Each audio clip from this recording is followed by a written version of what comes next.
with the unbounding determination of our people, we will gain the inevitable triumph. So help us God.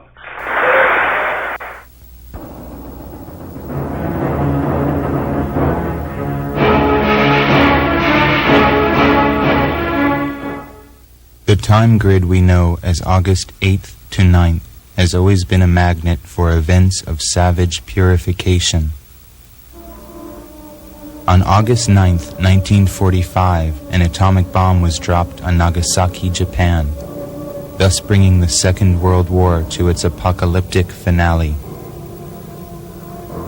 The first National Congress of the Ku Klux Klan was also held on August 8th. August 8th, 1907 is the birthday of Edward Gein, the notorious Wisconsin ghoul whose cannibal exploits inspired the film Psycho. On August 8th, 1914, Hitler's friend Unity Mitford, the British fascist who worked for an alliance between Germany and England, was born. On August 8th, 1985, the Los Angeles Police Department first announced to a terrified public that the Night Stalker, a satanic serial killer, was haunting that city. On August 8, 1974, Richard Milhous Nixon became the first president in United States history to resign. On August 8, 1969, Disneyland in Anaheim, California, opened the doors of its popular attraction, the Haunted Mansion. Later that same evening, August 8, 1969, at another mansion in Bel Air, California, 5 persons were slain, including the film actress Sharon Tate. The next evening, August 9, 1969, the murders continued when a grocer, Lino LaBianca, and his wife were slain at their home on 3301 Waverly, formerly the residence of Walt Disney. These murders brought the 60s to an end. In that year of fear, 1969, a myth was born that continues to fascinate the world. A man named Charles Manson and other members of his family were arrested in Death Valley and brought to trial for these murders. After the 20-year barrage of books, TV movies, magazines, lies, distortions, one may well wonder, is there anything left to know? Charles Manson has been transmogrified by the electronic thaumaturgy of the mass media into a larger-than-life hieratic emblem of evil. Manson has become the favored brand name for murder and madness, the very archetype of everything the popular mind understands as antisocial, crazy, and criminal. He is one of the last true heretics of our time. Is it possible to peer behind the monumental edifice of this Manson myth, that fiction forever frozen in time by the famous Life magazine cover of December 19th, 1969? Throughout the world, this image has become an icon, as well known as the logo of Coca-Cola or McDonald's, and indeed Manson has become the property of the corporation, a consumer product designed to satisfy an audience that loves nothing more than to be frightened, to regard its own death. It has been said that every society receives the criminal it deserves. Why and how has America conjured Manson to be public enemy number 1, to serve the need for a villain, a scapegoat, a devil, in a world that claims not to believe in devils? This tape is designed to deprogram the minds of those who are still thinking, those who have not yet been lulled into sedation by the soothing lies that surround us.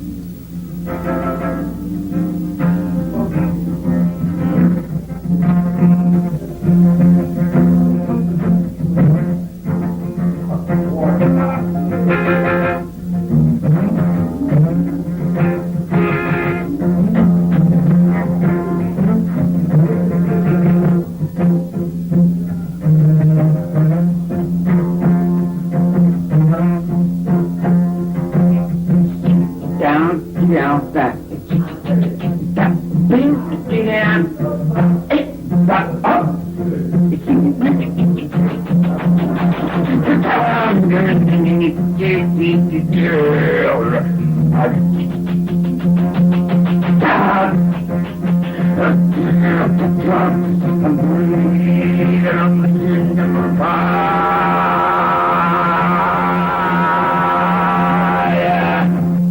I'm on fire.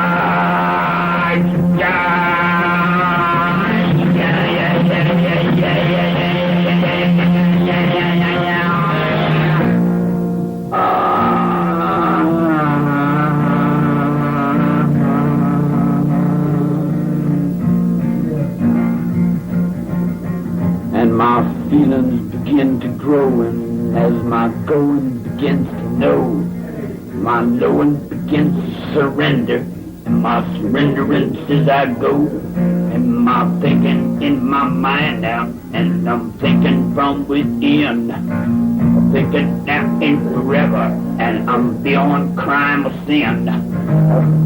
Push up on the mountain, and my mama, she on the top. I'll get run on the high bog in the Hebrew Dr. Rover.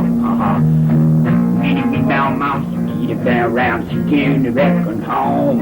She don't fist off, baby, she was driving God on home.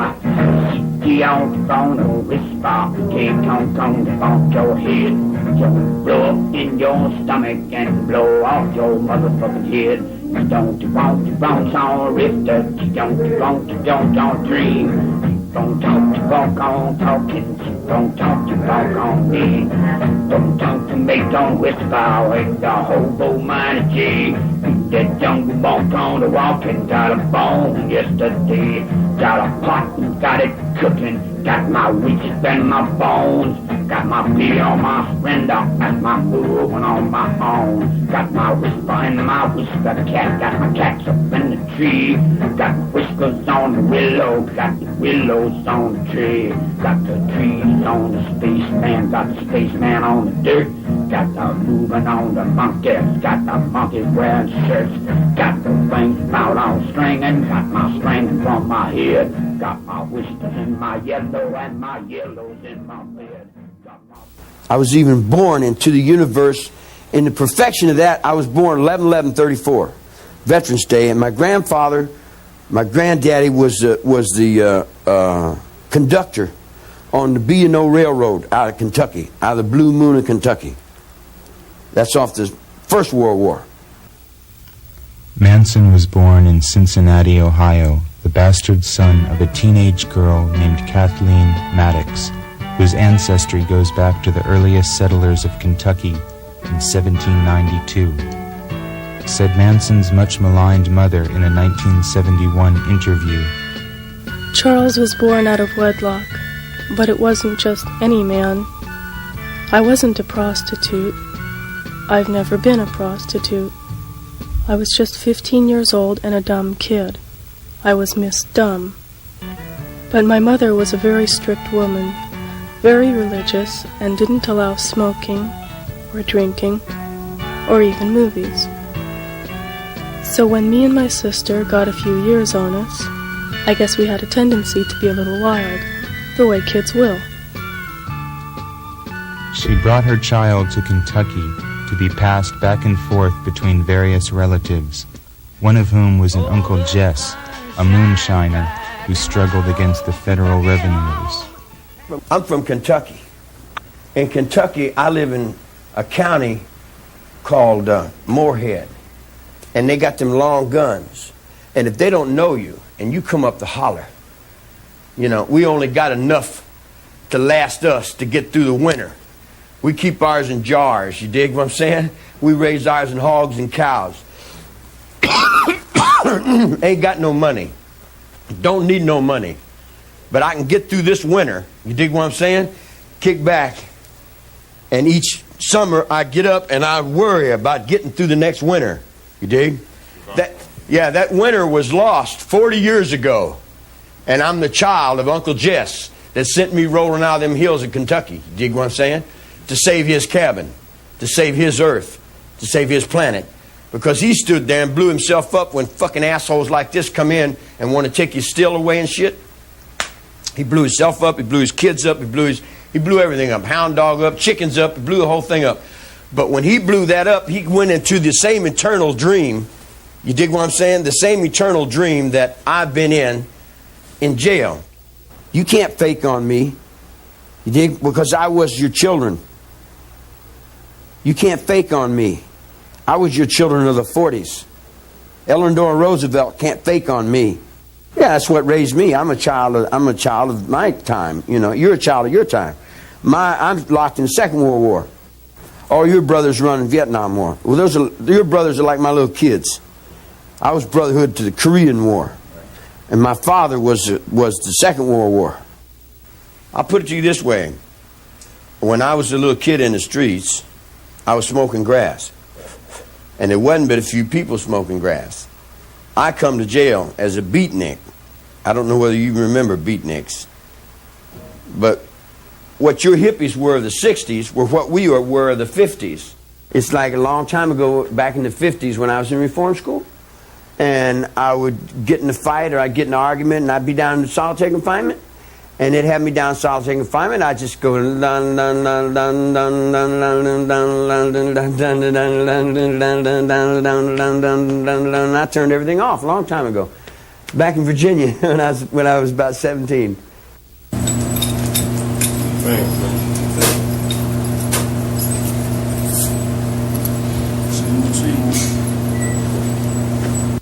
You don't mind if I don't sit down, do you? This is the only chance I get to come around unhandcuffed. For over 40 years, Manson has survived most of his life in what he calls the hallways of the always, the reform schools, jails, and prisons that have been his home and his tomb. His thought was born in the darkness of the hole of solitary confinement, apart from time, beyond the pale of society. In his cell, he created his own world, and speaks his own language, where he has discovered that there is only the mind. Right wherever I am. Because I don't really move. If I'm here, I'm here. If I move over here, I'm still here. If I move over there, I'm still there. In other words, wherever I go, I'm still there. I call it Pice. Pice, I'm from Pice. I'm a lichen. We're lichens. You want to explain the lichen? Well, I like you, you know. You look all right to me, man. You dig what I'm saying? So I accept you as a lichen. So when I accept you as a lichen, you're like kin to me. Because I never had a family, see? So you're like my kin. You're like kin to me. You know, and I accept you completely and totally into that. All the way through your mother's relationships and your father's relationships. All the little relationships that you guys have. I didn't have that because I was over here in reform school, boys' school. I had the relationship of the guys over here in boys' school, over on the basketball court. The basketball court is my kingdom.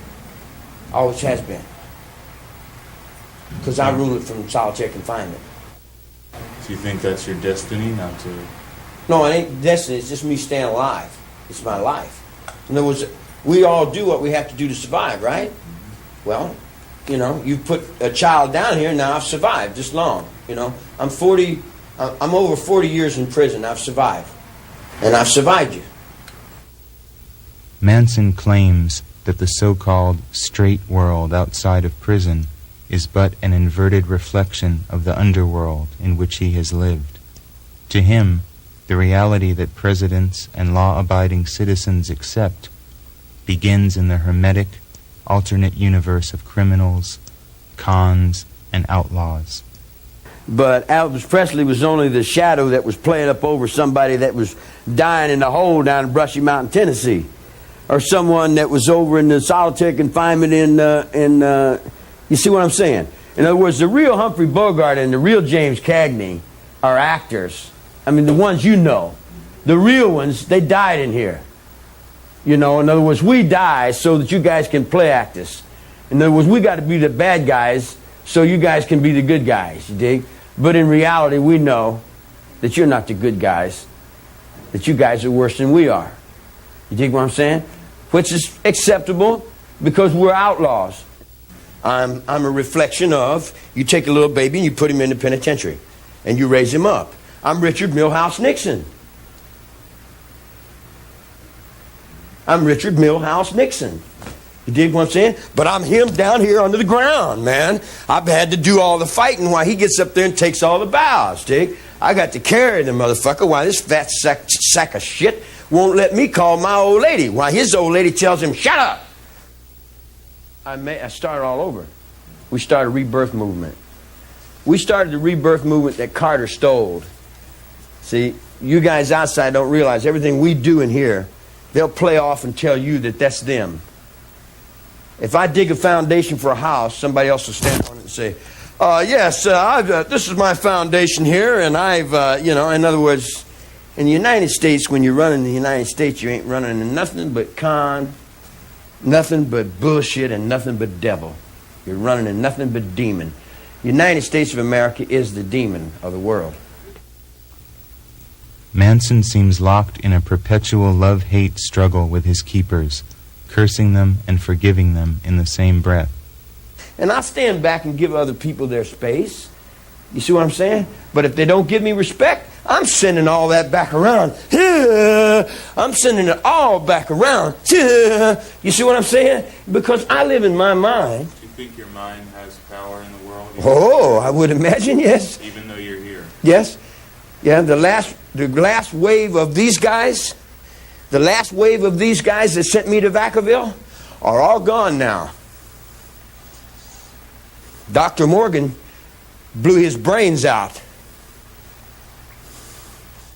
We can't get into any music because we're in what I'm locked into is a soulless little jealous punk. Probably all kinds of ways we could do it. You could beat on the table. Yeah, I know. I was thinking, let me use that trash can down there, unless you want to pass a rule against that. Everything I do, they make a rule against it, see? If I wanted a bucket of shit, they'd tell me no, you can't have, and they'd pass a rule, send no buckets of shit, man. No matter what I want to do, they want to keep me from doing it. No matter what I want,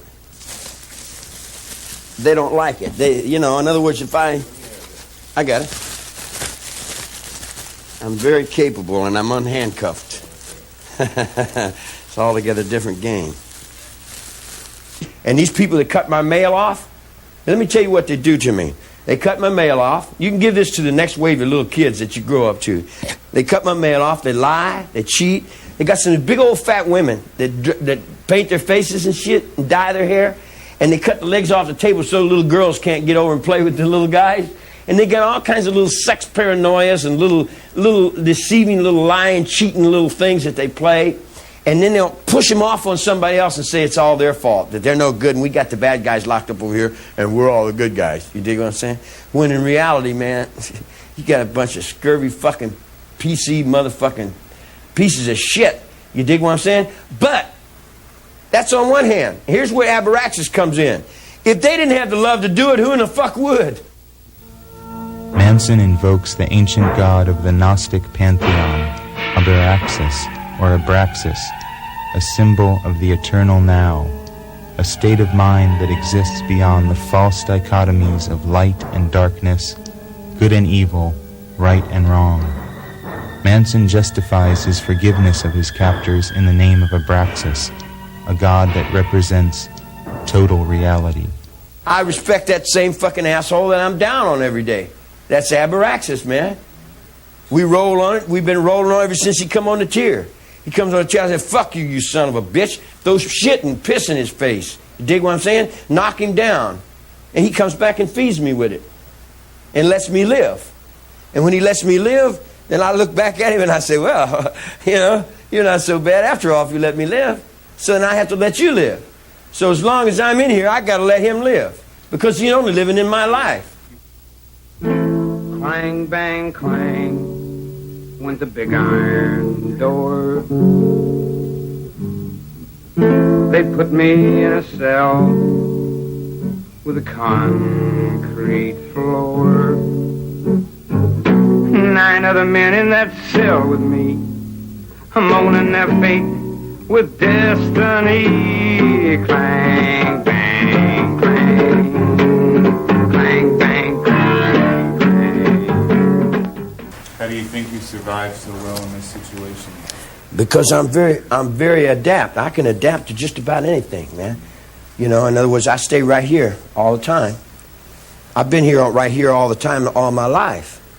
So it's no new thing to me. So when you go out in the prison yard, you got to be up on everything that happens around you. You can't let anything get in. You know, I'm letting you get into me now. You know that, don't you? The spirit is there. And we could bring the spirit back to life, but for people like this, you dig what I'm saying? He hates white people. He's scared to death of this black guy. He's afraid this black guy's going to beat him up. The black guy ain't even thinking about it. The only reason he's scared of the black guy is because he's messed over the black guy so bad. You dig what I'm saying? He's got all that back. So what he'll do is feed me back to this dude. You dig what I'm saying? And say, well, here, don't hit me, but jump on him. And then they'll hold me in the point and stand me out here in front of all these black people, you dig? And then push me down in there and try to get me hurt and try to get me killed in every way they can. And then when they can't, then they say, oh, wow, man. Then they want to wear boots and wonder about, I'm going to catch up with you. I'll bet you I catch up with you. I'll bet you I catch up with you, buddy. I'll bet you I'll make you be what you are. Or I'll skin your fucking ass. I'll hang you on trees. I'll do every fucking thing I can do to do just exactly what I got to do to survive, man. I've been in jail since 1943. I've been locked up all my life. I've been locked up all my life. So I'm in that dream. I am not that dream. Don't get me. I am not that dream. I'm only a witness. One little witness. One little fucking little piece of shit in that dream. There's all kinds of people in that dream that are already all down the road, you know. According to 1961 prison records, he killed the time he was serving for various charges of pimping, forging checks, and petty theft by studying various systems of personal development, ranging from Dale Carnegie's How to Win Friends and Influence People to L. Ron Hubbard's Scientology. On the vernal equinox of 1967, March 21st, at 8:15 a.m., the 32-year-old prisoner, number B33920, was released from Terminal Island Prison, requesting permission to travel to San Francisco.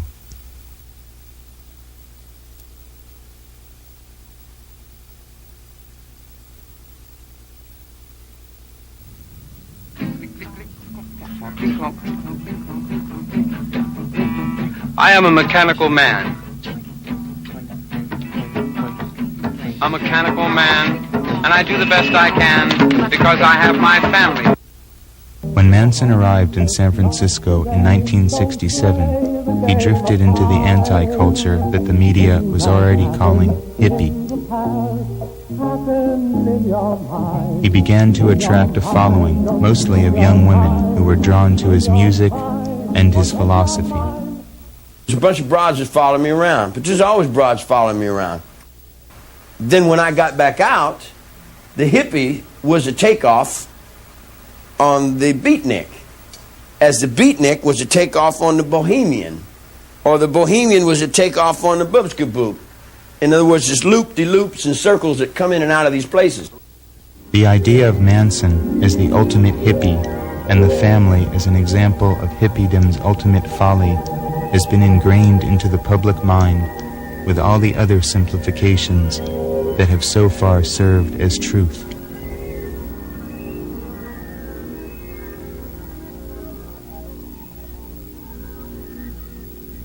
In fact, as Manson has pointed out, he was a child of the 30s, not the 60s, and the family ideology had very little to do with the ideas of passivity and racial and sexual equality characteristic of the 60s. When black militancy and civil rights were at their height, Manson insisted that his family retain their cultural and genetic heritage. When the feminists were burning their first bras, Manson taught his family to look to nature for an understanding of the balance between male and female, initiating them into the joys of complete submission. Feminism? Matriarchy versus patriarchy. Oh, I'm a matriarch. I'm a beautiful woman. I'm a very beautiful woman. All my women know that. All my women know that. Do you have any good memories about the people who were your wife? Oh, all of them. Sure. They're all beautiful. Lynette Squeaky Fromm, one of the first to join Manson, once wrote, Born into this imbalanced world of women's law in 1967, carrying truth over the threshold, he met thousands of young in the streets. I was one of them. He stood our words up in truth. He never broke our wills. We put up our lives and the symbol of one finger as alternative to anarchy. In the family hierarchy, each woman is a member of the Order of the Rainbow, each with a corresponding color. Lynette Fromm's color in the rainbow is red. Fromm, who was imprisoned in 1975 for the attempted assassination of President Gerald Ford, remains loyal to Manson and his cause. She better be right on. She knows what she's got to do, see? She knows what she's got to do to survive on this planet Earth, just like all the people that are with me do. The ones that are with me do. The ones that are not with me are not with themselves. It's Squeaky, the one that's down there doing life trying to get me out of jail.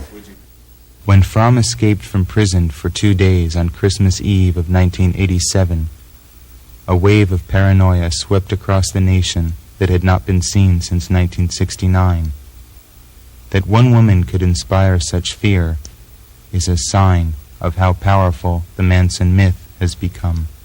In contrast to Fromm's loyalty, Charles Tex Watson, the principal murderer in the Tate LaBianca case, explains his family days with the convenient excuse of diabolical possession. Now Tex atones for his sins as a model born-again Christian prisoner in San Luis Obispo prison, where he serves as a prison chaplain, delivering sermons to the unsaved. In 1979, Watson was married in prison to another born-again Christian, who has since given birth to his children, the fruit of what one imagines to be wholesome Christian procreation during conjugal visits to the prison. Manson regards Watson's new persona with bemusement. Tex is beautiful. Tex got off with his, Tex got up and gives in. He was trying to walk around and say, chicka chipim, who, and he was there for a while. And we were learning new things. And we were experiencing our bodies and stuff. You dig? But then he decided that he wanted to go back into what his mother was doing. And I looked over at him and I said, well, if you can get anything new over in there, you dig what I'm saying? Go ahead and see what you can find out. But I'll tell you everything on this finger that's over there. Save you a long trip. But he wants to go back through Jesus Loves Me. You dig what I'm saying? He wants to go back and worship and play all the games that we played for 2,000 years. And if that's what he wants to do, it's okay with me. I'm still right there saying, all right, man. If that's what you want to do, but you're only destroying yourselves, man. Always is always forever. Is one. Decide yourself for your father. All is none, all is one. I'm just so far from behind you. Illusion has been just a dream. Valley of death and I'll find you. Now is when on a sunshine beam. So bring only your perfection, for their love will surely be. No cold, pain, fear, or hunger. You can't see. The ghosts of the family still haunt the locales where they once lived.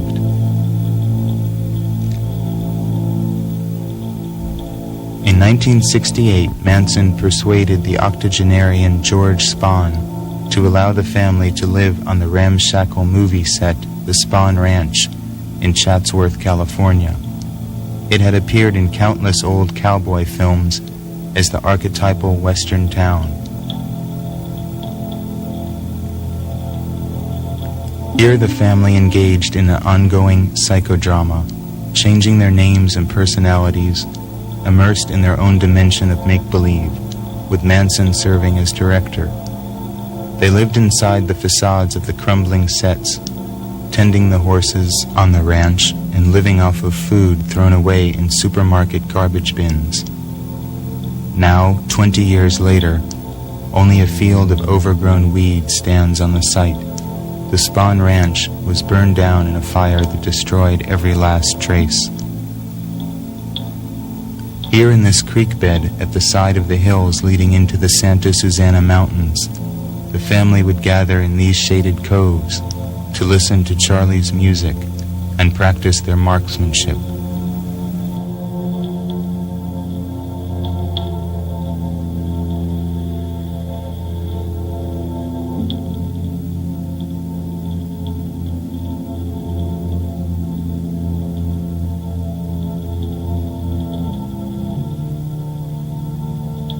Devil's Canyon, directly across from the Spahn Ranch, inspired one of Manson's songs. The pass where the devil you can see, Santa Susana is the pass where you look for me. I live on my planet, my world, my desert, my thought. And it took me 22 years to get through these fucking hallways. This is what I'm mad about, to land my thought down on that desert. On Halloween of 1968, Manson decided to move his tribe away from the nearby urban decay of Los Angeles and into the wilderness of the desert, where he imagined they would find the complete freedom they sought.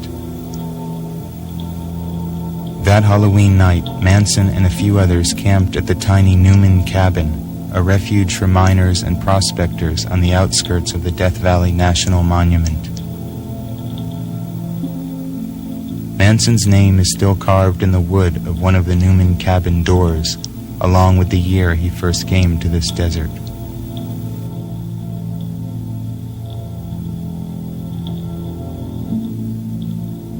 After the family made their way through the almost impenetrable Goler Wash, they set up a fire here in the hearth of the Myers Ranch and surveyed the austere beauty of the desert around them.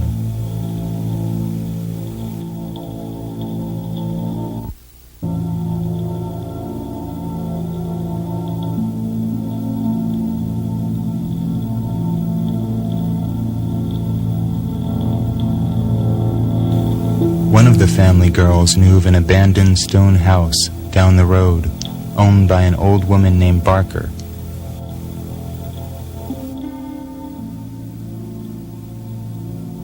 Manson, after locating Mrs. Barker in nearby Furnace Creek, convinced her that she should allow the family to live in her place, in exchange for general upkeep and a gold record given to him by one of the Beach Boys. Today the ranch is much as the family first found it, as remote an outpost as can be imagined, hidden in the vast silence of the desert.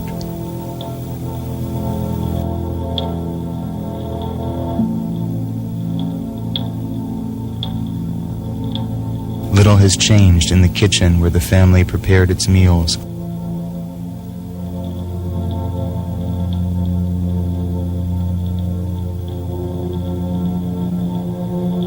Or in the bedroom that once was Manson's.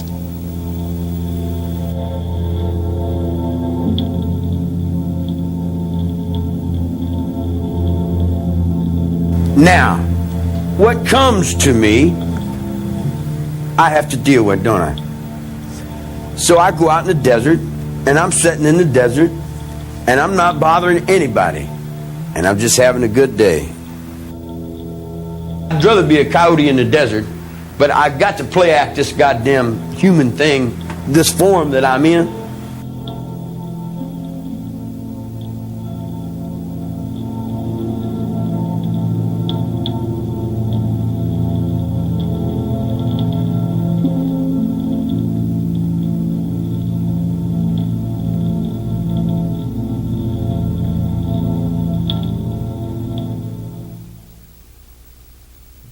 In the solitude of the desert, he dreamed of training his family for survival, long before America had seen an explosion of survivalists moving into rural areas to stockpile arms and wait for the apocalypse. Inspired by the exploits of Field Marshal Rommel, the Desert Fox, in the 40s, Manson began a massive project of stealing and converting cars into dune buggy attack vehicles. They would be a new Africa Corps that would rule this desert domain far from the sick city. The motorcycle clubs that Manson had brought into the family, the straight Satans, Satan's slaves, the jokers from hell, would serve as auxiliary troops. You dig? But if you want to get up and ride, we'll ride, and I'll be right there with you. You know who I ride with? I ride in Venice, California, with straight Satan. Near the Barker Ranch, the remains of hundreds of stolen cars still lay rusting in the desert sun. One can still make out the fading psychedelic paint jobs. My world's out there in that junkyard. You know my world's in that picture. You know what pictures my world's in. This auto graveyard is one of the few signs that the family left behind. Its atmosphere is that of the remains of a lost civilization, an archaeologist's excavation. So distant does the alien world that blossomed here in 1969 seem. Oh, garbage dump, oh, garbage dump, why are you called a garbage dump? Oh, garbage dump, oh, garbage dump, why are you called a garbage dump? The family foraged into the nearby naval bombing range, where they stole a communication wire which was strung around the Barker Ranch, further adding to the impression of a command post. The camouflaged lookout bunkers where the family girls would take shifts keeping watch of the ranch, knives strapped to their legs, are still evident. The fabled family bus that once stood in the front yard of the ranch crumbled slowly for years. Eventually, local prospectors dragged the infamous relic to an abandoned mine and dynamited it, as if symbolically destroying the spirit the bus once stood for. As Manson's plans for extending his increasingly militaristic commune to the further reaches of Death Valley expanded, getaway routes were planned. Emergency supplies of ammunition and gasoline were hidden all across the landscape. This still full can of gasoline stands hidden under the same rock that Manson left it under decades ago. Manson, familiar with local Shoshone and Hopi Indian legends of a subterranean lake beneath the desert, made sporadic attempts to search for what has come to be known as the Devil's Hole or the Bottomless Pit. Squeaky Fromm designed this prototype Armageddon jacket as the uniform for the Devil's Witches. This cavity in the striped butte near Barker Ranch is still said by desert miners to sport geysers of water, and may be the source of the idea, long a part of local folklore in Death Valley, that posits the existence of an underground body of water. Eventually it was here, in the quest for the bottomless pit, that the family was destined to make its last stand.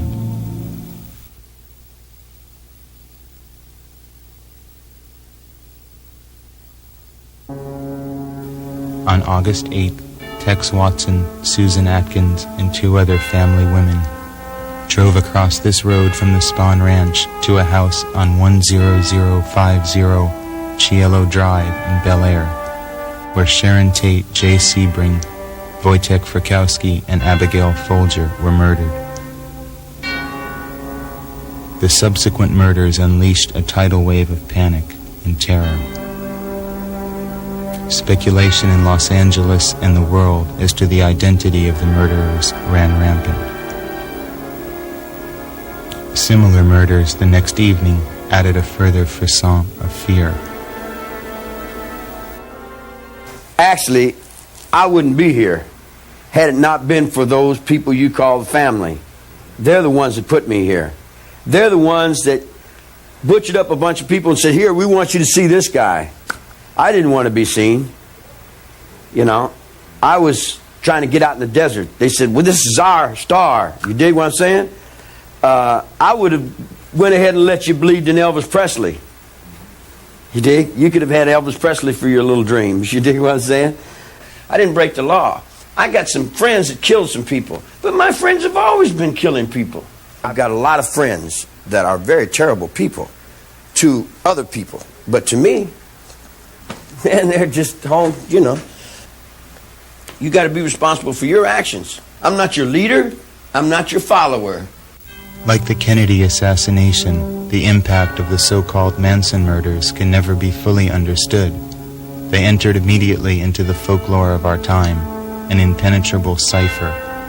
It would be impossible to penetrate the fog of disinformation that covers these murders, the thick veil of rumors and theories, conspiracies and cover-ups that obscure the way.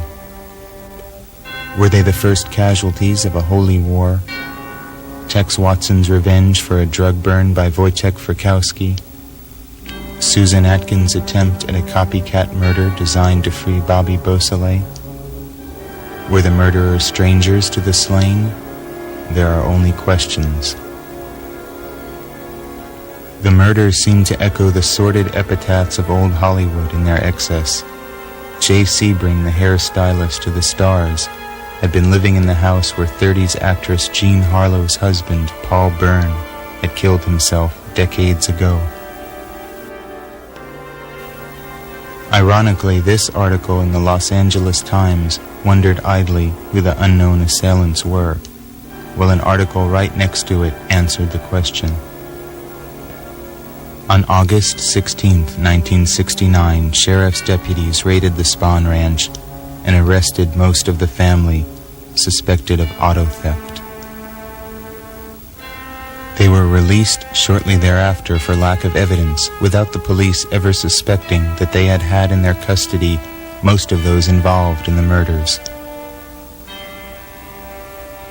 Of all the masks that Manson has been given to wear, it must be said once and for all that the most blatantly false is that of Manson the mass murderer.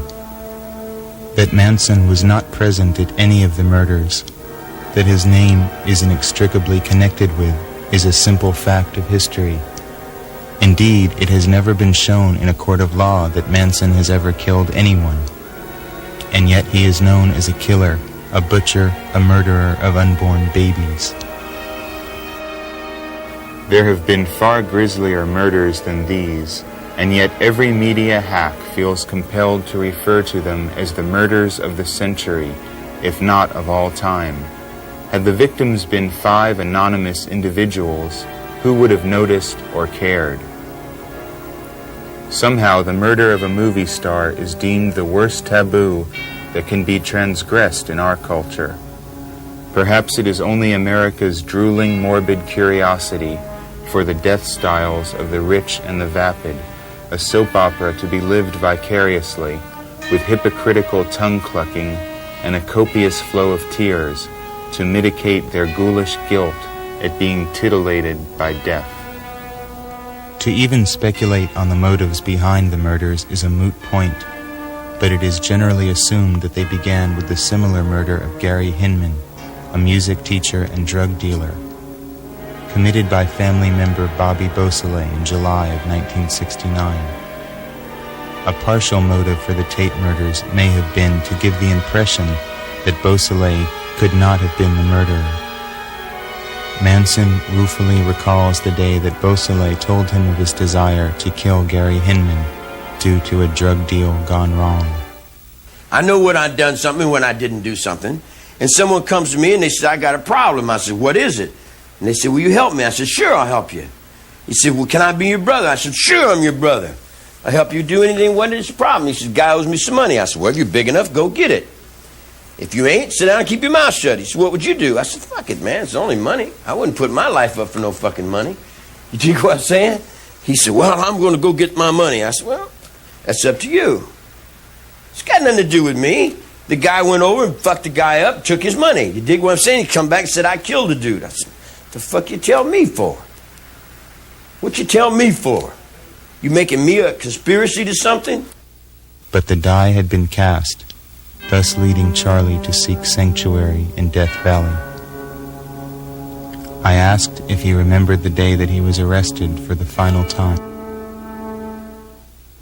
Yeah, one of these incompetent fucking assholes got me put a pistol on me and put handcuffs on me.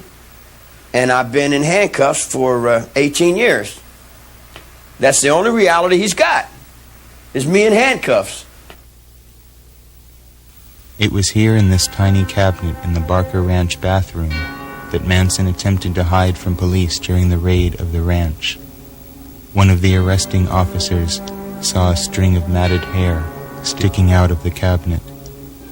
"Hi," said Charlie. Today, the cabinet where Manson lived his last moment of freedom is gone.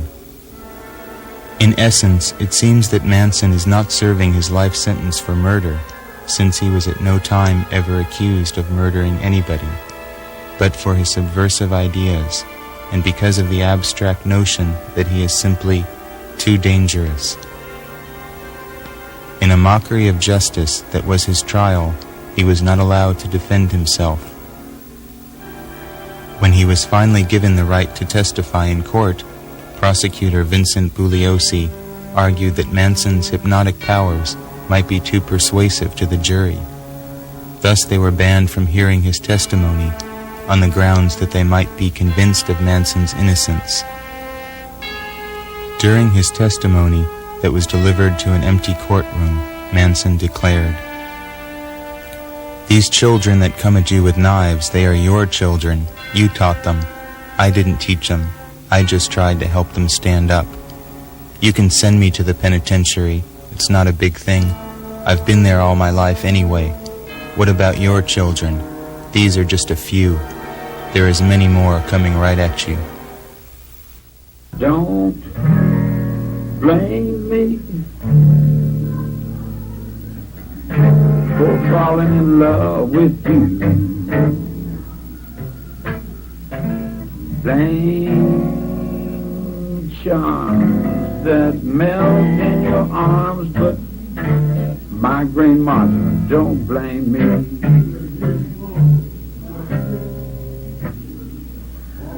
Can't you see when you do the things you do?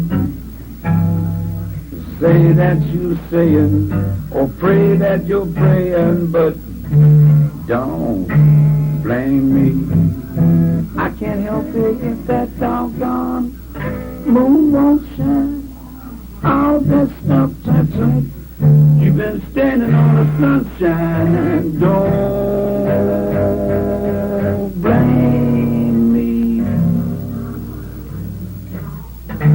I never told you what to do. I was stupid enough to believe that I had rights in this country. You know, I believed in what the judge said. In other words, I worked for 20 fucking years to get out of jail. I did everything these assholes told me. I thought that ding was my daddy, man. I played up underneath that fool and did everything he told me to do, right? Just perfect. Perfect to the letter of the law, all the way down the line. Then when I got outside, I never broke that law. I'm incarcerated because they're afraid. And I'm sitting there watching all you fucking Rube Scoops, you dig? Playing my life all these years. You take me from court, you dig? And the lawyer represents me, and then he got guys that represent him, and then they all represent that, and then these guys represent me, and they all represent that, and they're only representing me to start with. It's all in my life that they're standing up with all this big old shit that they're standing up in. It's my life that they're feeding on at the bottom. The king don't have any clothes, man. You dig? We told you that in '69 when Nixon fell down. Now you're trying to drag that same old egg up there and try to put something up that's already gone, man, rather than try to build another one.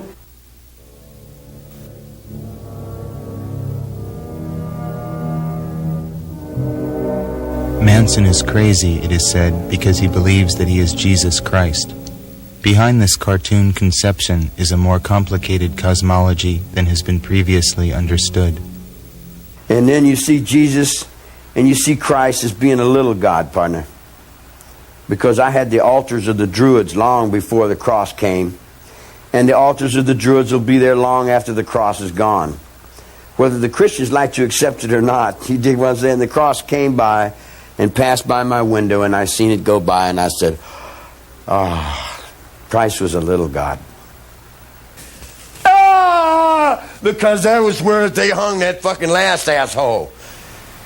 What do you think about that last asshole? He's still there. And you see him? He's still right there. Nothing's changed.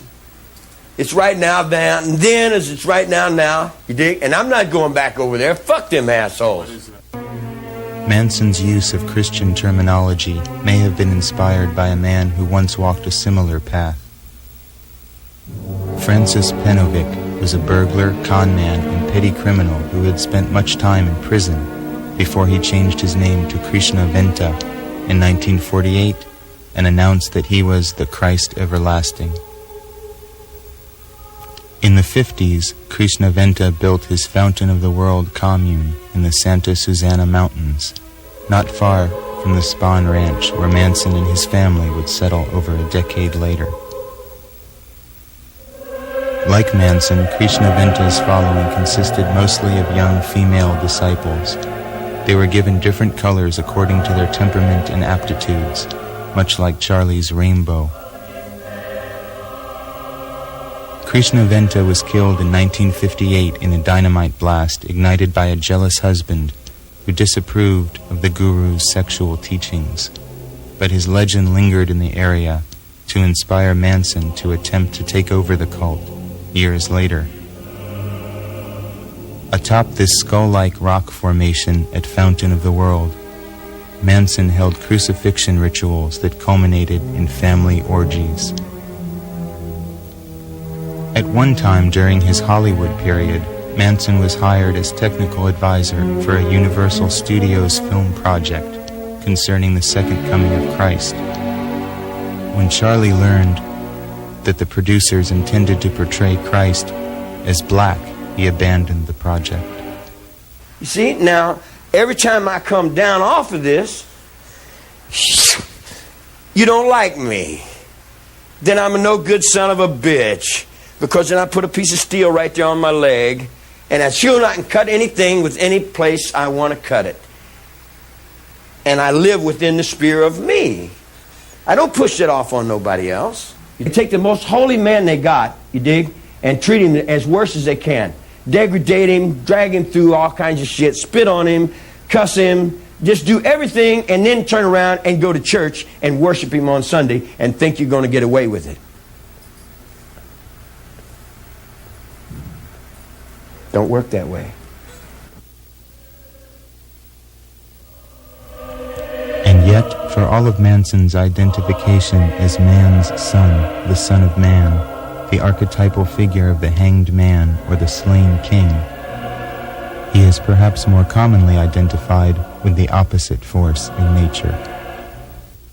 You know, I mean, they preach it, but they don't believe it. I believe it. I don't preach it, but I know it. It's a reality. It's a reality. Jesus Christ is a reality. And so is that other guy.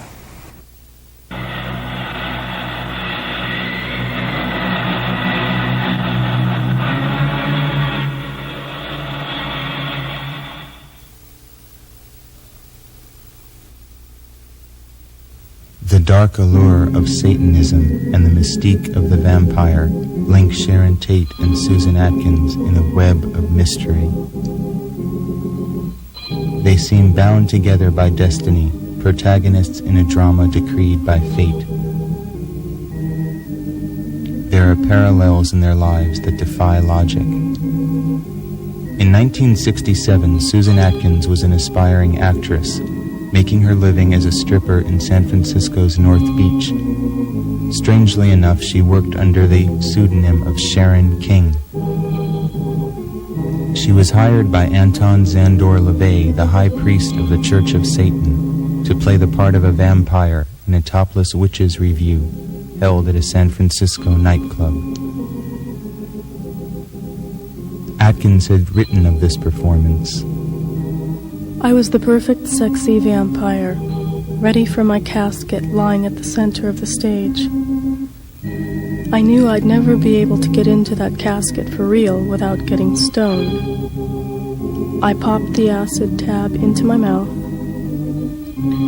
I had shaken several people when I had risen from the casket and pointed a long, blood-red fingernail at the audience and marked them as my next victims. The same year that Susan Atkins made her debut as a vampire, Sharon Tate was cast by her husband-to-be, Roman Polanski, as a vampire's victim in his film The Dance of the Vampires. In the film, Tate's character is referred to as a sacrifice to Lucifer. Earlier in her career, Sharon Tate had played a witch in the British film The Eye of the Devil, or 13. During this film, Tate began a brief period of dabbling with white witchcraft. She was initiated into the coven of Alex Sanders, self-proclaimed King of the Witches, by High Priestess Maxine Sanders. The ritual was held in Tate's dressing room trailer on the set of the film. If Sharon Tate was fascinated with the more benign aspects of the occult, Susan Atkins held a similar short-lived dalliance with black magic. Here she is seen in the ritual chamber of the Church of Satan with founder LaVey. Perhaps it was inevitable that Sharon Tate and Susan Atkins, both dilettantes in the opposite extremes of occultism, would finally meet in 1969.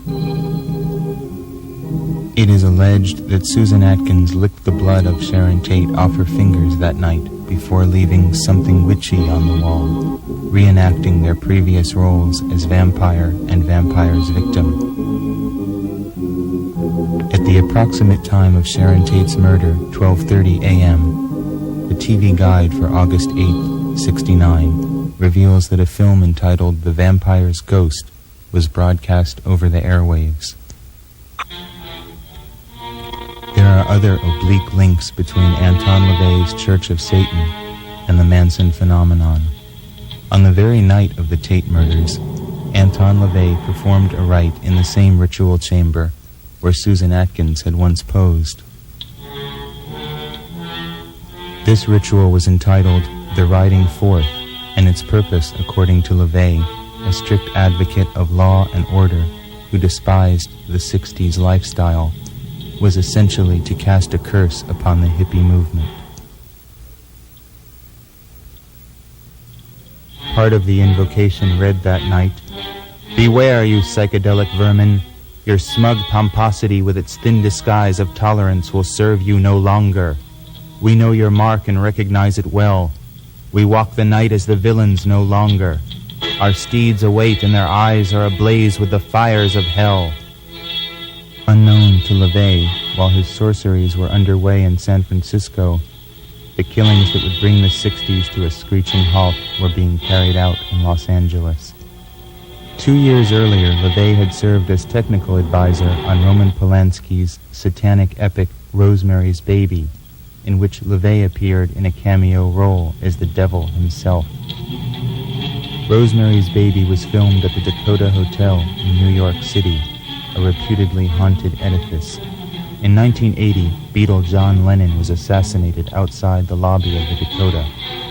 Lennon was the author of the song Helter Skelter. Despite these connections with the Church of Satan, the Manson case has been more often associated with the supposedly satanic cult known as the Process Church of the Final Judgment. The Process, seen here in a meeting in London, was formed by ex-Scientologist Robert de Grimston and his wife Mary Ann in 1963. At the center of the Processian philosophy was de Grimston's concept of a reconciliation between Christ and Satan at the end of the world. De Grimston wrote, "Christ said, 'Love thine enemy.' Christ's enemy was Satan, and Satan's enemy was Christ. Through love, Christ and Satan have destroyed their enmity and come together for the end. Christ to judge, Satan to execute the judgment." Certainly there are some similarities between the Process ideology and Manson's. Yet when asked to clarify the rumors of a link, he was evasive. No, that's a bunch of horse shit. No, I don't. Yeah, I know him. I know him spiritually. I know everything. I know everything. You lived there on Cole Street, sort of near. Yeah. I was in the same vibration as all those people. Yeah. In other words, you're with somebody, you know they're there, you're running with them. Oh, you know what I'm saying? You're out in the bushes with them, and you're coyotes with them, or you're spiritually allied with them in the scorpions, or you're spiritually allied with them in the awarenesses that. The image of the process as a war-loving neo-Nazi death cult was largely created by Ed Sanders in his book The Family, which led to a $1 million lawsuit against him.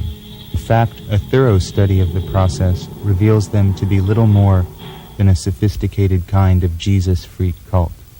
More Christian than satanic, preaching a humanitarian creed far removed from their sinister reputation.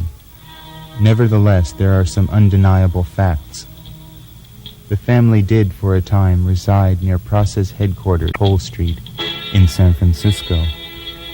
Manson did contribute an essay to the Process magazine. It is also alleged that 2 members of the cult visited Manson in LA County Jail at the time of his trial.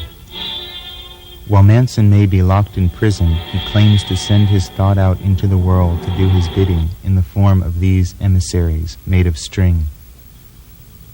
These fetishistic snakes, spiders, scorpions, and masks have been sent by Manson to friends and enemies alike, along with instructions as to how to bring them to life. Says their creator, "I sit in my cell and sing and make little dolls on a string, and I send them out to do little jobs. I give them names, I give them a little personality."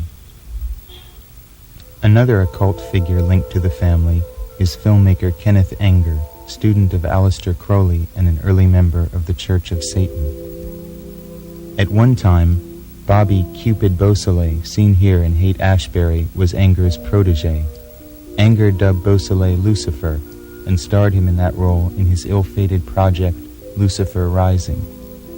When the two had a falling out, Beausoleil is reputed to have stolen Anger's film and buried it in Death Valley, asking for a ransom. Anger is said to have replied by placing a curse upon his fallen angel.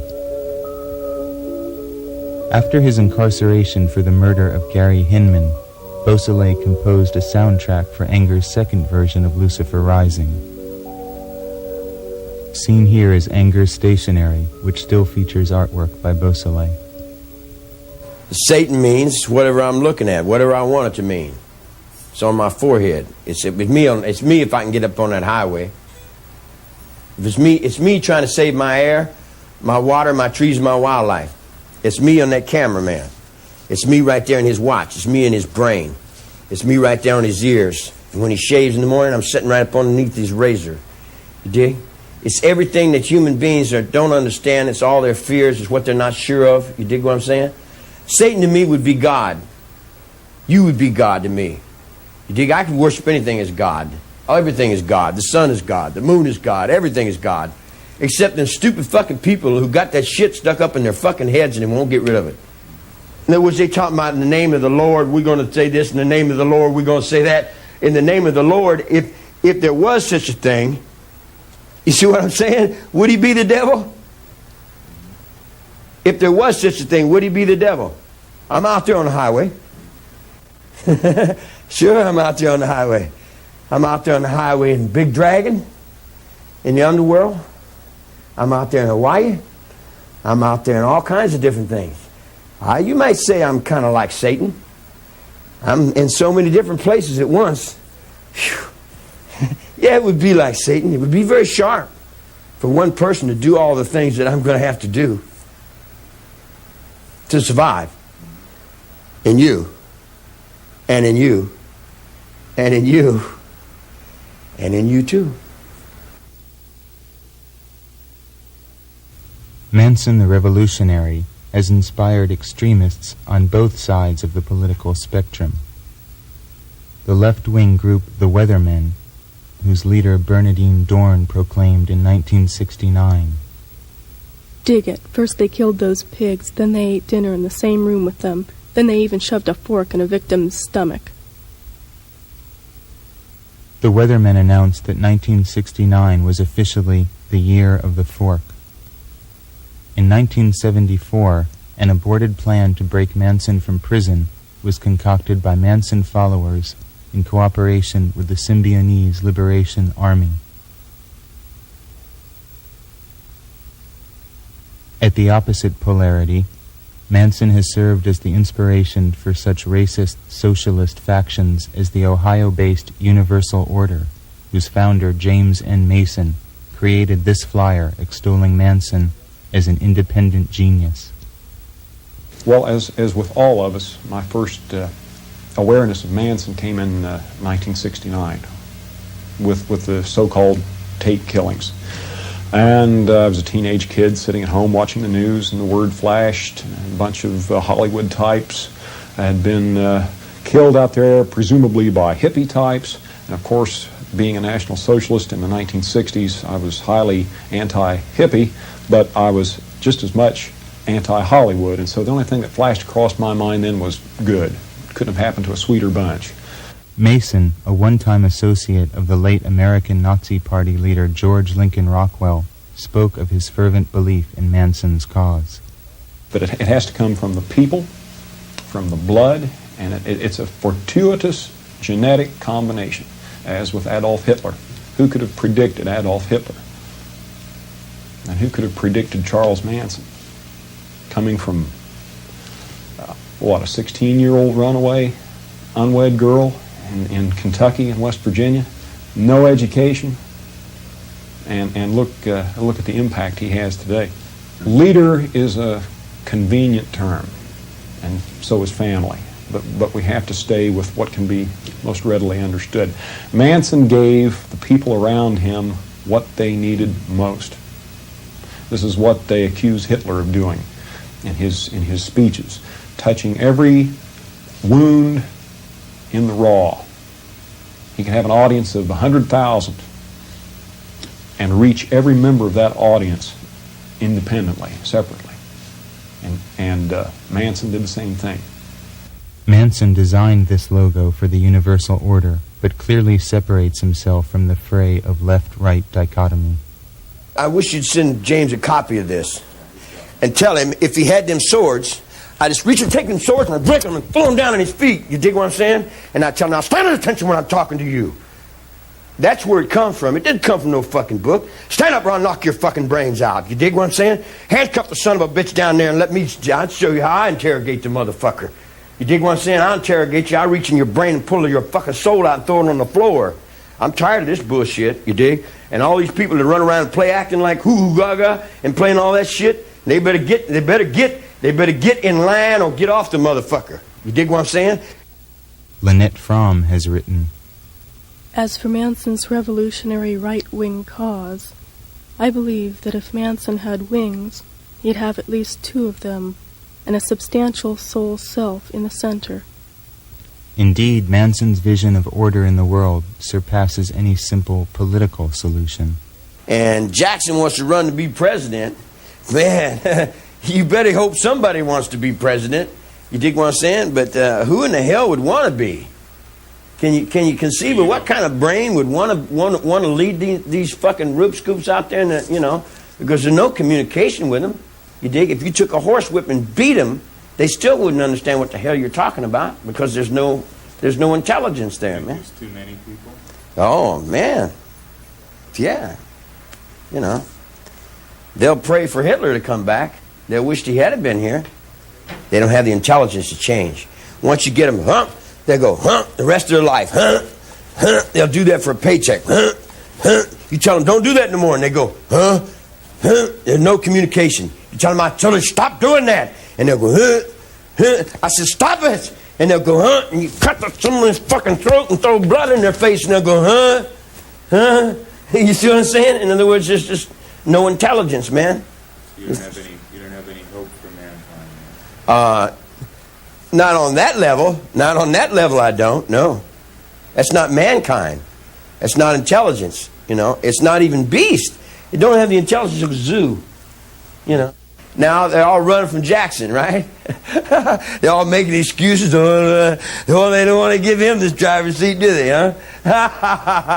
And I'm laughing like crazy, man. Because I think when he goes up there and says, well, now, what have we got here? He's going to find out he's got a fucking bunch of bullshit there, too. Makes no difference what they call you.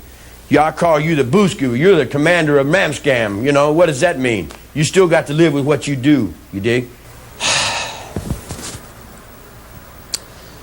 Well, evil.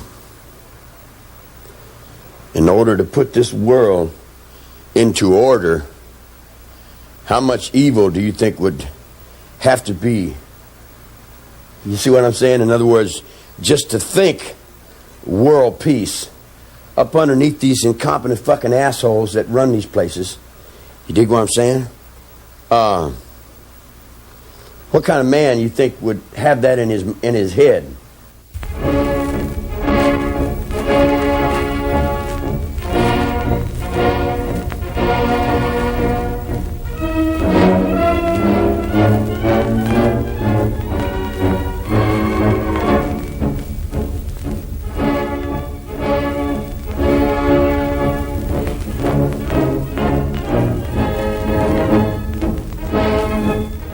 Manson has often been compared to Adolf Hitler, and asked whether he feels connected to the Fuhrer, he answers, "We all do.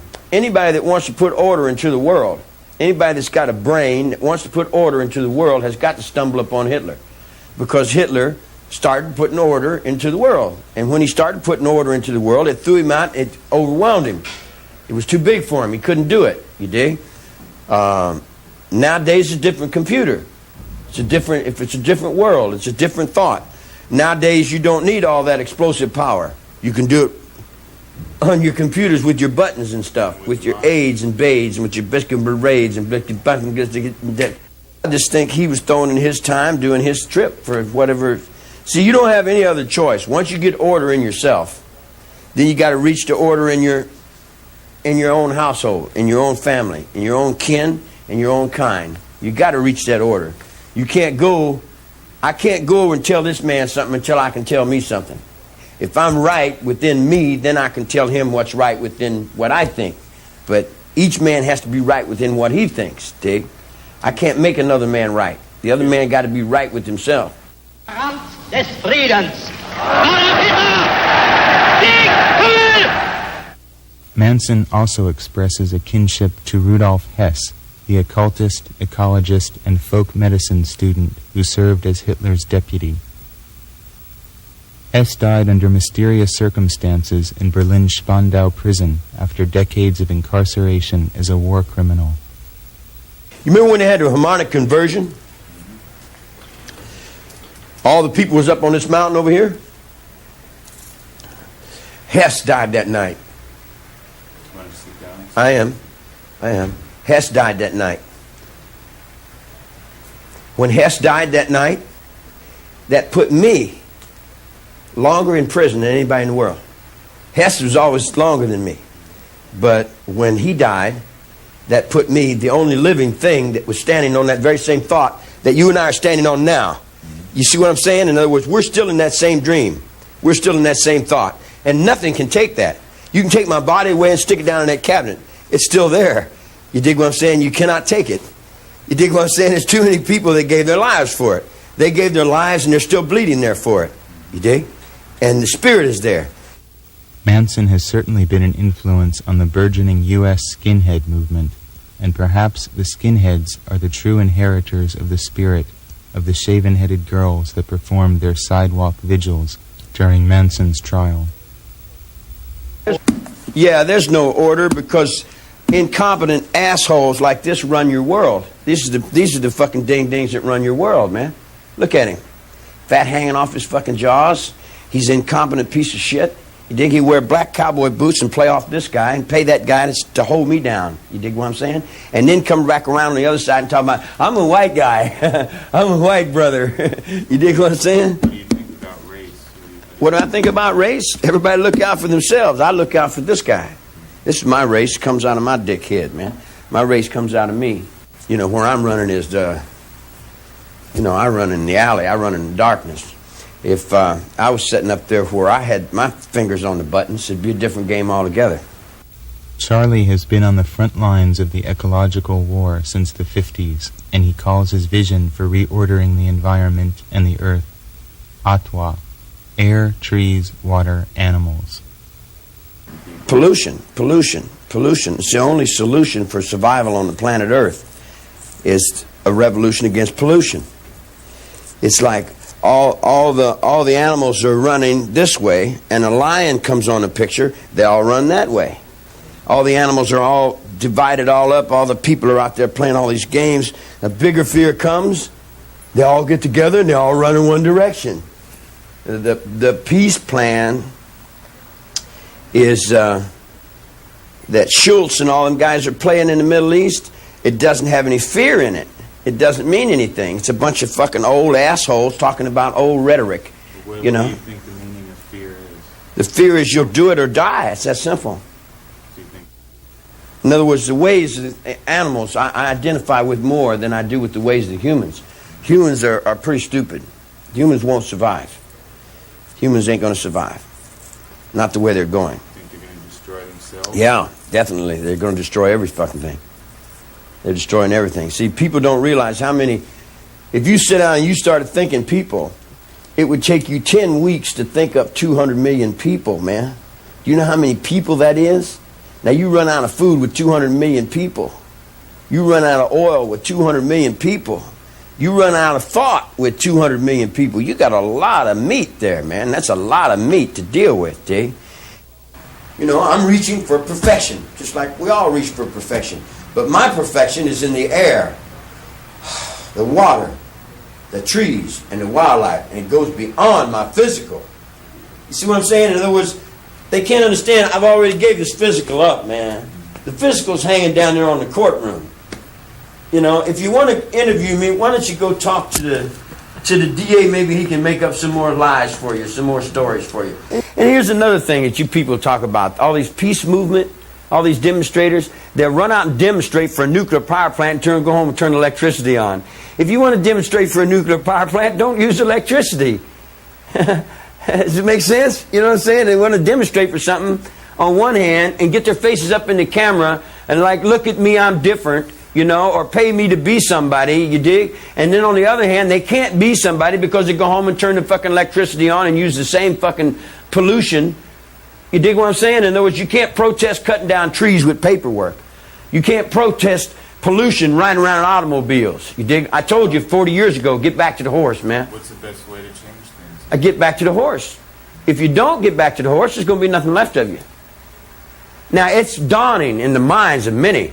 It's dawning in the minds of chemistry. It's dawning in the minds of biology. And I got 7 big locks in my brain, you dig? And then I send off to Norway. Sure! And I send him a thought, and it goes to Norway, and the chemistry, and they're looking in their little things. You dig what I'm saying? And then I'm over here in Australia sitting on a bushman. I don't need a telephone to communicate with that bushman. You dig what I'm saying? That bushman is right inside my soul, man. He's right inside. I can hear everything. I can see through his eyes. You see what I'm saying? It's like I am that bushman. After Manson's imprisonment, Lynette Fromm and Sandra Good continued the fight for Ottawa. Good sent this manifesto to the Associated Press in 1975. The International People's Court of Retribution is a wave of assassins. It is made up of several thousand people throughout the world who love the earth, the children, and their own lives. They have been silently watching executives and chairmen of boards and their wives of companies and industries that in any way harm the air, water, earth, and wildlife. They can be assassinated on the golf courses. They move of their own accord. Necessity dictates policy. Exxon, ITT, Standard Oil, Union Oil, lumber company executives, Gulf Oil, must get out of the country or you'll be killed. We want to live, you maggots, you monsters. Get out of the country or you'll be killed. Manson rails against the money mind as one of his principal enemies. 666 is just a dollar bill. That's the body of the money. The body of the people that work for the money. Take that gold on that man's ring. He works. How long did you work for that? 2 or 3 weeks to get that ring? And when he got that ring, puts it on his finger and he writes it around, and he doesn't know that he's holding up the very same value that's working his African brother to death. And is starving somebody else down on the ground, but he wears it on his finger like it was okay. I'd take it off and throw it on the dirt. I wouldn't enslave nobody for a piece of gold. That's stupid. And anybody you see wearing gold, they're enslaving somebody else with it, But it's where their brain is, and you can't get them out of it. And I was just a man's son. Much as simplistic historians have dismissed Hitler's Third Reich as the overcompensation of a failed artist, Manson's vision of a holy war has been generally characterized as nothing more than the jealous rage of a spurned musician, a would-be rock star with delusions of grandeur.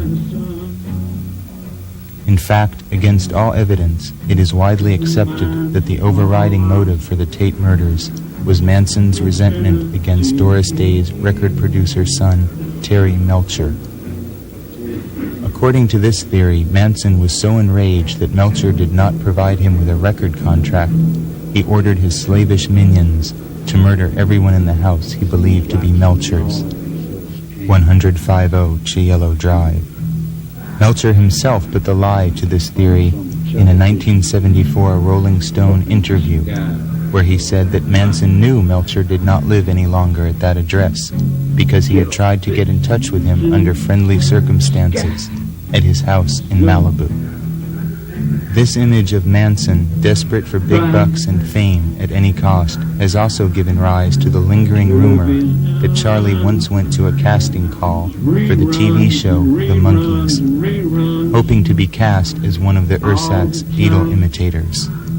This would have been a difficult audition, however, as Manson was imprisoned in Terminal Island at the time of this casting call. To imagine Manson attempting to fit his music into the prepackaged sterility of popular entertainment is absurd. The way I communicate is in music. It's like to know someone, you start in the fingertips. You can know me in my fingers. You can know me in my hands. You can know me in my arms. In other words, I'm something inside that goes beyond words. Words, blah, blah, blah, they're a bunch of fucking biscuit. That's what they teach you in school. I live from here. But I can't get any music out of this. I can't get any music out of nothing. These motherfuckers cut me off of my music, see? And then they represent off to the little girls. Look at me, little girls. Music is my soul. Music's the way I express. It's my religion. It's my religion. You've also said sex is religion. Yeah, sex is a reflection. Everything's a reflection of this. When you reflect that, you reflect music. I reflect it in music.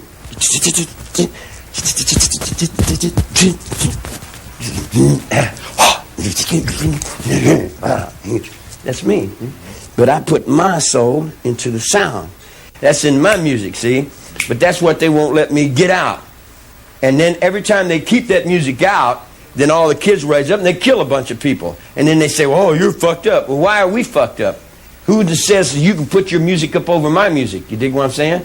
Who put your voice up over my voice? Who says your God's bigger than my God? You dig what I mean? In other words, it's just if you get down in the alley with it, and whose dog's the biggest dog? I'm the biggest dog when I'm out there in the street. It's like to get on down the road and play my music. See, I play my music for... Are you hot in here? I play my music for me. I don't play my music to entertain people. I play my music because I am my music, and I live 24 hours a day in music. Manson began concentrating on the guitar in 1959 when he was serving time with Alvin Creepy Karpis, the last survivor of Ma Barker's gang. The old con, who had been personally arrested by J. Edgar Hoover, taught the young Manson a few techniques on the steel guitar that were quickly worked into his repertoire. In 1968, Manson and the family met the Beach Boys, seen here at a Halloween get-together. They admired Manson's music enough to record one of his songs, Cease to Exist, although they altered the lyrics to the more palatable Cease to Resist and retitled the song Never Learn Not to Love You. The song can be heard on the Beach Boys' 2020 album. Because when I fell out of this penitentiary and I was playing my music, you, Neil Diamond, Buffalo Springfield, Beach Boys, all them guys came to me, you dig, and you said, how can you play this kind of music, man? We've never heard this kind of music before. You know, I said, wow, this is strange kind of music, you know? And I said, oh. And they copied and stole from me and took it down and put it in whatever they did, you dig? Dennis Wilson, the Beach Boys drummer, was particularly taken with the family and allowed them to inhabit his mansion for some time. Wilson raved in one interview that he had a friend who was a little like the devil, who liked to be called the wizard. Sometimes he frightens me, Wilson admitted.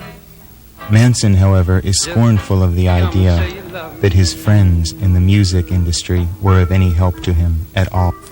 Ain't nobody ever tried to help me do nothing, man. Nobody helps you. Everybody wants to ride. They talk about help, but there ain't no such thing. You got to help yourself. Everybody that says they want to help you, you dig what I'm saying? They got, you know, everybody's, you know, we all hold a little, and then who does it all balance off on?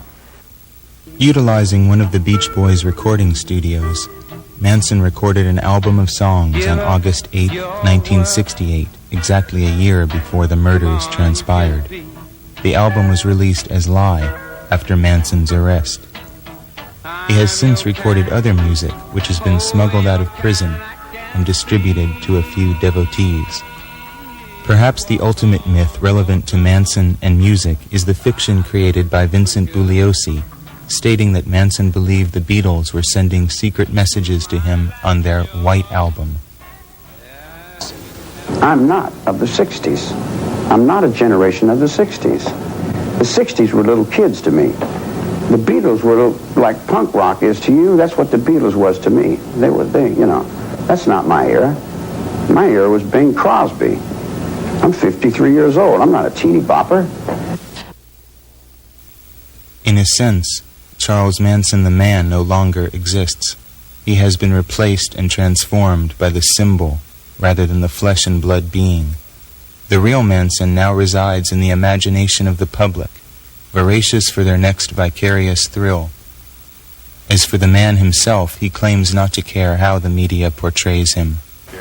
Fuck the people out there. Well, that don't know you. I don't give a fuck whether they know. Anybody that don't know themselves don't know me. I don't give a fuck about people. I'm looking out for this guy. Right here. You're not angry how the media has portrayed you as this villainous monster? What does that mean? It doesn't mean anything. Media is a rerun. Public opinion's a little girl. It's a toilet paper commercial. It's got nothing to do with reality. Reality's here. Reality's now. As with other villains of our time, Manson has been immortalized in wax in chambers of horrors all over the world, from London to Jerusalem. Ever since the trial, the Manson book genre has been a cottage industry in itself. While some information may be gleaned in these texts, one is usually forced to read between the lines of the author's self-service. Whether it be the self-righteous bluster of Bugliosi, or the Christianized crocodile tear confessions of Miss Atkins and her associates, the subject is more obscured than illumined by this ever-growing library. The self-proclaimed counterculture produced many underground comic books dealing with Manson, diverging in tone from the snide approach of R. Crumb to the preachy Legion of Charlies that compared the My Lai massacre to the Tate murders. It was inevitable that Manson should have become grist for Hollywood's money mill. For the most part, he has been the stuff of low-budget exploitation films, which attempt to turn the case into cheap horror, taking morbid delight in the sexual and violent aspects of the cult.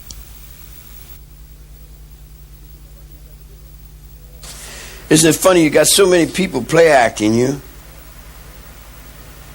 So many people play acting you, you never get a chance to play act yourself.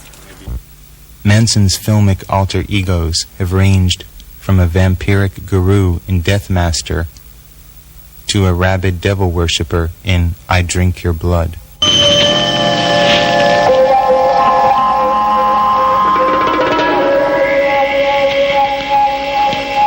Let it be known, sons and daughters, that Satan was an acid head. Drink from his cup. Pledge yourselves. And together we'll all freak out. A strange cinema reality link is this final scene from Sharon Tate's final film, 13 Chairs, prophetically featuring a Manson doppelganger. After this scene was filmed in Rome, Tate returned to Los Angeles and her destiny. Compared to the vision of bloodthirsty snuff guru so prevalent in the 70s, Manson is increasingly presented in a lighter vein of recent date, as this scene from a supposed comedy entitled Armed and Dangerous reveals. What are we to make of this subtle shift in perception? If indeed the monster the media created can be reduced to a slightly wacky figure of fun, perhaps there is a change in the zeitgeist brewing. The far-seeing journalist Wayne McGuire predicted in 1970 that someday in the future, Charles Manson will be a major American folk hero. While housewives may still shudder at tabloids such as these, there are indications that Charlie is becoming a less malevolent presence in the oversoul. Manson the commodity can be purchased not only in bookstores and video emporiums, but in clothing stores as well. Indeed, one trendy shop in London was named Helter Skelter. A nightclub in Los Angeles also uses the name. In 1987, the Piedmont Candy Company released a short-lived deck of collector cards called Terrorist Attack, which features Manson in distinguished company. John Asnile, director of the cult favorite Manson's Home Movies, a Super 8 extravaganza that documents the gorier elements of family history, offers an entire spectrum of Charlie memorabilia to an ever-growing market of Manson files under the aegis of his Manson Archives. At a recent satanic rally in San Francisco, the film The Other Side of Madness was shown to an audience that cheered through the reenactment of the Tate murders. On the fringes of society, there have been small but serious efforts to rally public support for the cause. A shadowy organization called the Friends of Justice planned a series of concerts to raise legal funds for Manson. At Manson's 1989 parole hearing, a group of black-clad protesters picketed for Manson's release. However, if there is something new in the wind, Manson is indifferent. This whole motherfucking attention thing, I don't need nobody's attention about nothing. I can do what I do by myself. I don't need nobody. I ain't looking for no followers. I'm looking to survive. And survival to me is out there in that desert, running around with them wolves and them coyotes and them bugs and birds and bushes and things. I want to get back on the ground with mine, you dig? But now I can't get all these people that are trying to be and do like me. You dig what I'm saying? In other words, like I got all this fucking attention on me. I got 900 million people. You dig what I'm saying? Now how do I get away from them?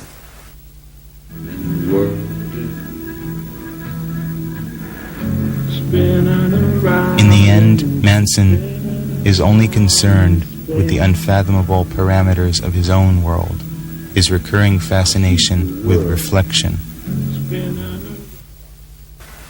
See, the judgments are,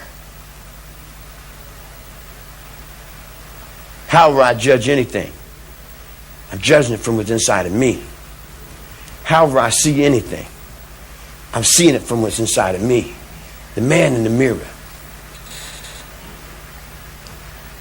I go beyond the man in the mirror because I set the mirrors on the ends of your roads, Jake. But I set them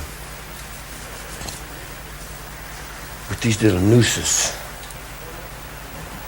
When your children come in to me, I hang them on the ventilators according to what I need to be and what I have to get done, to weave my patterns, to do whatever I have to do to survive. In the places where you know the pictures where we live. Everybody that thought that they're playing me,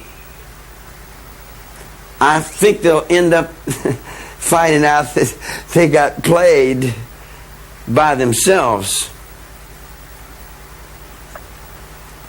Because we each get the guy in the mirror. Could you look in the camera and tell people they're going to see this? Tell them who you really are. Tell them who I really am. I'm this hand here. With no doubt. Yeah. Yeah, I like that. Yeah. Yeah. That shoulder there. Yeah, you look like a healthy young man. I like you.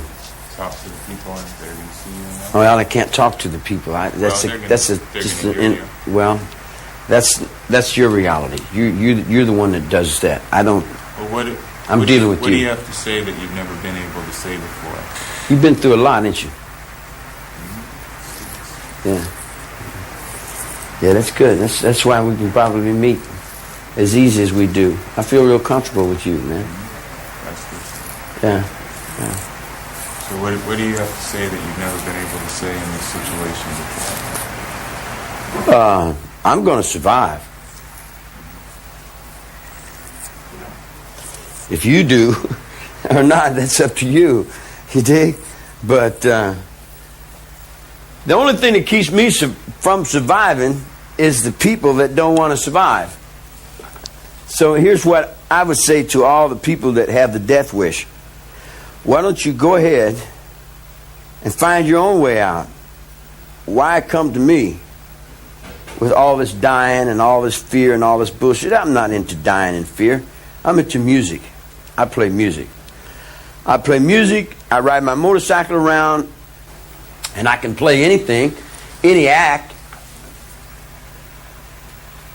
I mean, I've played them all, you know, but which one ain't an act? I don't know. Does it matter?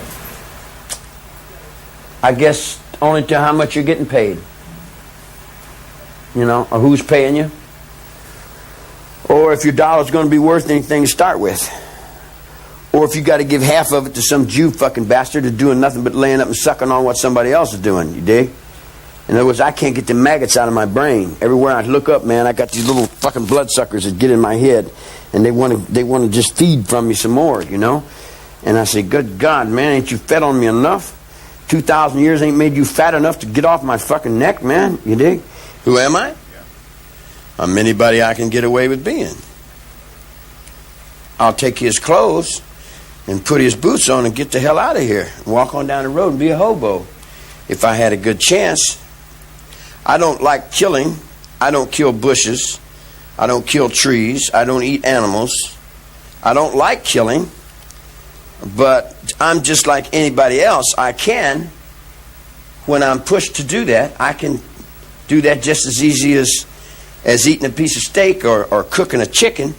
It all balances off on Rock Hudson to be the macho until they find out that he's not really that. Or to the Marine sergeant who can't say what he's doing in the locker room. You know what I mean? I mean, who cares the balance of what the in-betweens are, you dig? In other words, am I a bitch, a homosexual, a punk, or am I a macho, or a boot goop, or a flim-dim? Or am I all things to all people in all ways? Am I their death if they seek it too closely? Am I their judgments if they find harshness within themselves? Am I their benefactor if I've got the... in other words, like, what am I?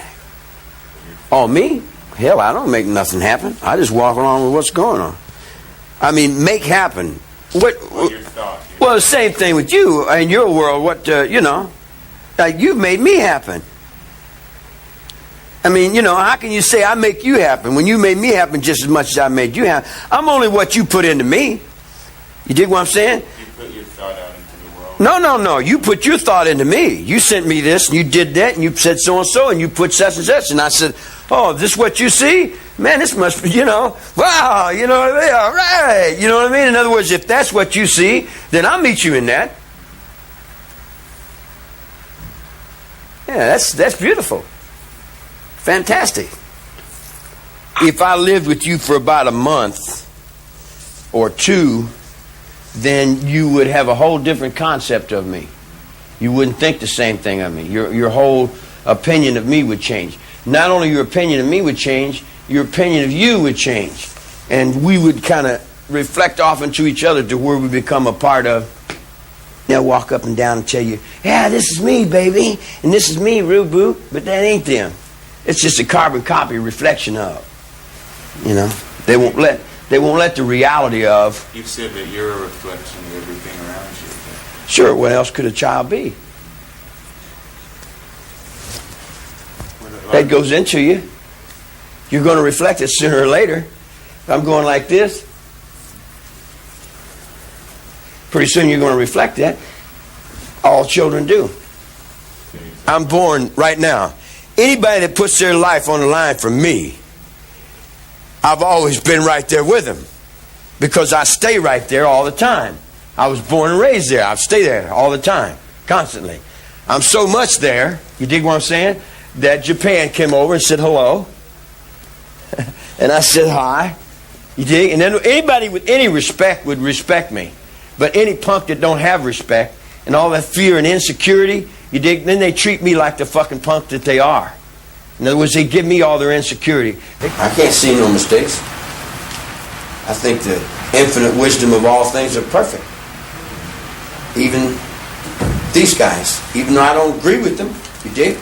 And I conflict with them, and I argue with them, and I struggle for the same thing they struggle for, perfection. Don't place no emphasis on history because they'll all lie. The truth is that your history books are full of bullshit. Most of your books are full of bullshit. You know that, being a writer yourself. How do you think people are going to remember you? I don't think they're going to be anybody to remember anything. They're destroying everything. Mm-hmm. They'll destroy it all the way back down to the coyotes and the wolves and the scorpions and the bugs and the snakes. And there'll probably a few of us fake phony son of a bitches sitting over and looking at the thing saying, yeah, that's an old rerun in Mars somewhere. I'm just checking that dude out, man. Cameramen have a way of hiding. Yeah. You know, are you Irish? Irish English, yeah. Yeah, that's what I figured. Ready complexion, huh? No, what always happens every time I get out of jail, I have a kid. And then the broad ends up snitching on me or getting me locked up. And then she takes the kid on down the road. And she raises him up to be like her. And then I see him when he gets to be about 30 or 40 years old. He's a little fat fucker. He thinks just like his mother. You dig? So I see a bunch of little fat fuckers that think just like their mother. And I look at him and I say, yeah. Do you know if any of your children have followed in your footsteps? They're all my children. And anybody that ever seen me is following in my footsteps.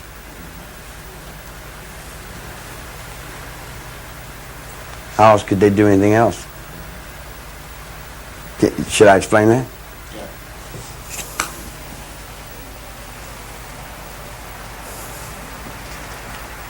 It's a brand new step. Never been done. It's history. Every step I take now is history. And I'm carrying 900 million people in my mind. You see the Pope? He's a cigarette butt on the floor. Well, you now open up your mind into that. See all the Orientals and the dragons? All the tongs? See all the feathers? See the swastika spinning? You see it coming alive? In our minds as a youth. In our minds as a youth. You see that spirit coming back? You see it coming back? You dig what I'm saying? In other words, it's coming back in the spirit of the youth. It's coming back from the battlefields. It's coming back. Peace on earth. Peace on earth. And the peace on earth goes beyond that line. And I put that line on a blind man's pole. Then I run that down with some other soul. And then I cut that on back with another track and come back and say, choo, choo, I know my mind. And I trust the very same person that you do. And the very same person that you do. I trust the only person left to trust. Me.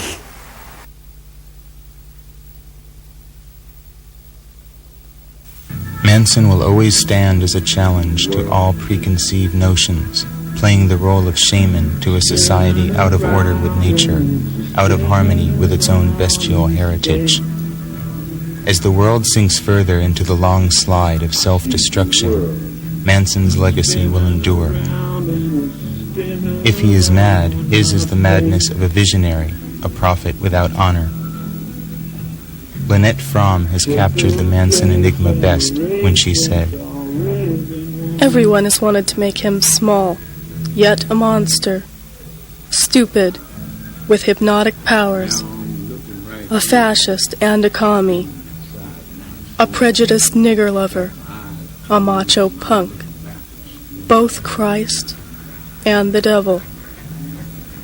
Or, on the opposite side, of everything.